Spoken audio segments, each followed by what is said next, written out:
রান্না করার গ্যাস যেহেতু খুঁজে পাওয়া যাচ্ছে না, আর আমার এই কারণে একটা চূড়ান্ত ডিসিশন নিতে হলো। চূড়ান্ত ডিসিশন নিতে যে আমি চলে গেলাম একটা কাছের মানুষের বাসায়। তার বাসায় যে সে আমাকে রান্না করে না খাইয়ে আমি তাদেরকে সম্পূর্ণ রান্না করে খাওয়ালাম। আসসালামু আলাইকুম সবাইকে, কি অবস্থা সবার? সকাল সকাল বেরিয়ে পড়ছি, কিছুই করার নেই, কারণ আছি অনেক কষ্টের ভিতরে। শুধুমাত্র আমি কষ্টের ভিতরে নেই, আছেন আপনারাও। এতদিন তো গ্যাসের দাম বাড়াচ্ছিল, বাট এখন গ্যাসই পাওয়া যাচ্ছে না কোথাও। এই জন্য ভাবছি আমি আজকে একটা ইলেকট্রিক চুলা কিনবো। ইলেকট্রিক চুলা যেখানে কিনতে যাবো তার পাশেই হচ্ছে আমার একজন কাছের মানুষের বাসা। আসবো বলে তার বাসায় আমার এতদিন আসাই হচ্ছিল না, বাট ফাইনালি আজকে আসা হলো একটা ওসিলায়। তার বাসায় যাওয়ার আগে আমি একটু বাসার ছাদটা দেখতে গেছিলাম। একটা জিনিস ভাবলে আমার খুবই খারাপ লাগে, সেটা হলো আল্লাহ আমাকে সামর্থ্য দিয়েছেন তাই আমি একটা ইলেকট্রিক চুলা কিনতে পারছি, বাট যাদের হচ্ছে এই সামর্থ্যটা নেই তারা কি করবে এটা নিয়ে আমার খুবই কষ্ট লাগে ভাবলে। কিন্তু সমস্যা নেই, একটা জিনিস আমি সবসময় বিশ্বাস করি, সেটা হলো যার কেউ নেই তার তো আল্লাহ আছে। আল্লাহ কোনো না কোনো একটা ব্যবস্থা ইনশাল্লাহ করে দিবেন। ছাদ ঘুরে ঘুরে দেখতেছিলাম, ছাদটা আমার কাছে অনেক ভালোই লেগেছে, একদম সাদা মাটা, অনেক সুন্দর ফাঁকা ঝাঁকা আছে। আগে বলে আজকে আমি কার বাসায় আসছি? আজকে আমি আসছি মেইনলি নরসদাপুর বাসায়। এখন বড় কথাই জানা, বড় কথা হলো দেখেন, ভালো রাঁধুনি হলে কি একটা সমস্যা বলেন, যেখানে যায় না কেন তাদেরকে রান্না করে খাওয়ানো লাগে। তো আমিও নেমে পড়লাম রান্না করার জন্য, কিছুই করার নেই। আমি দাওয়াত খেতে আসছি, উল্টে আরো আমার দাওয়াত খাওয়ানো লাগতেছে তাদেরকে।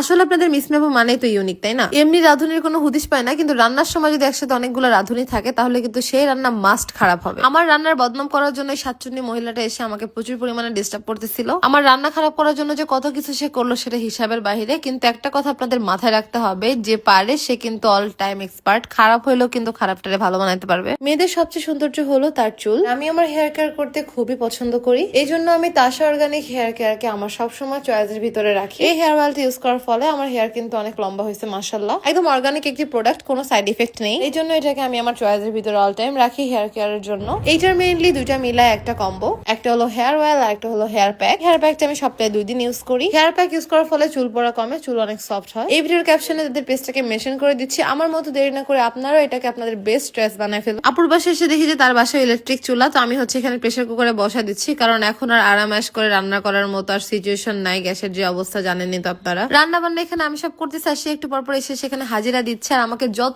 পরিমাণে জ্বালানো যায়, বিশ্বের সবচেয়ে জ্বালানো আজকে সে আমার আজকে জ্বালাইছে। প্রেসার কুকারে মাংসটা দেওয়া হয়েছে, তো প্রেসার কুকারে হতে হতে আমি এখানে ডিমটা ছুলে নিয়েছি, ডিমও ভুনা করবো। শাওন যেহেতু আমার সাথে আসছে, শাওনও হেল্প করতেছিল, আর আমার পিছনে সবসময় সাতচুন্নি মহিলাটা দাঁড়িয়ে থাকবে আমার কাঁধে ভর করে। পুরুষ মানুষ যে কাজ করতে পারে এটা হলো শাওনের প্রমাণ। সুন্দর করে ডিমগুলো আমাকে ছুলে দিচ্ছিল। ডিম ছোলা শেষ হয়ে গেছে, এখন আমি বেগুনও ভাজি করবো, তাই হচ্ছে বেগুনগুলো সুন্দর করে এখন মেখে রাখবো। এটা হলো আমার ছোট্ট কিউট রান্নার অ্যাসিস্ট্যান্ট, ওকে সবকিছু ধরে ধরে দিচ্ছিল। কাছের মানুষদের রান্না করে খাওয়াতে কিন্তু আমার প্রচুর পরিমাণে ভালো লাগে, সেটা হোক আমার বাসায় কিংবা তার বাসায়। তো এক পর্যায়ে আমি 6টা শীষ দেওয়ার পরে গরুর মাংস বের করে একটু খেয়ে দেখতেছিলাম যে হয়েছে কিনা। একদম পারফেক্ট ভাবে সিদ্ধ হয়ে গেছে, এখন হচ্ছে ঝোলটা টানাতে হবে। গরুর মাংস রান্না শেষ, এখন আমি বেগুন ভাজি করব। আজকে আমি কারেন্টের চুলায় রান্না করে কিন্তু বেশ মজা পাচ্ছি, আমার কাছে ভালো লাগতেছিল। মনে হচ্ছিল যে গ্যাসের চুলা চাইতে কারেন্টের চুলায় বেটার, কারণ গ্যাসের চুলায় তো তাপ লাগে কিন্তু কারেন্টের চুলায় কোনো তাপ লাগে না। আমার হাতে রান্না এত পরিমাণে মজা লাগছে, তার একটু পরপর এসে সে আমার কাছে মাংস যাচ্ছিল আর বলতেছিল তুমি খাবা না? আমি বলতেছিলাম যে না আমি খাবো না, তুমি খাও। মহিলাটা সাতচুন্নি হলে কি হবে, সে কিন্তু আমার খুবই কাছের একজন মানুষ।